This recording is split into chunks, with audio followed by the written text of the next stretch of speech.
The Trump White House is speaking up about a high-profile NSA program that allows the recording of Americans' phone calls and personal messages. Dan Coats, the outgoing Director of National Intelligence, is urging Congress to reauthorize the law before it expires at the end of the year. Now, Dan Coats has confirmed that the NSA has put the program on hold. However, he says it's necessary to have the ability to get the program going again if needed. As technology changes, our adversaries' tradecraft and communications habits will continue to evolve and adapt. In light of this dynamic environment, the administration supports reauthorization of this provision as well. A coalition of privacy and civil liberties advocates sent a letter of their own to the U.S. House Judiciary Committee. Instead of renewing the program, they called for meaningful surveillance reform. The government's implementation of the program further demonstrates both the privacy threats posed by the program and its lack of efficacy.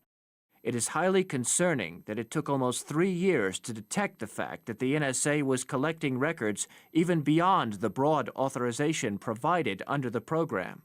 The NSA should not be permitted to resume this program.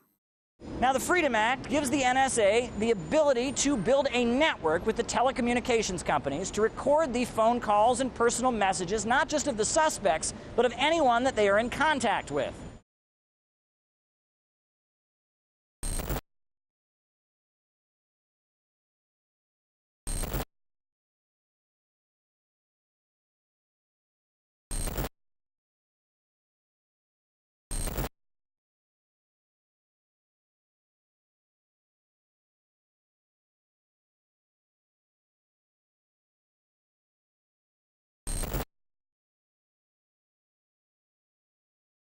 I voted to allow it to proceed for debate. I will vote against it. It is better than the USA Patriot Act, but it doesn't go far enough, in my mind, in protecting our civil liberties.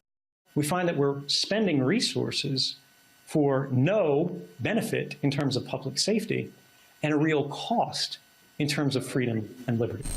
And this is why I voted against the Freedom Act when they said it would fix the problems inherent in the Patriot Act. Just stop spying on innocent Americans instead of trying to make it legal.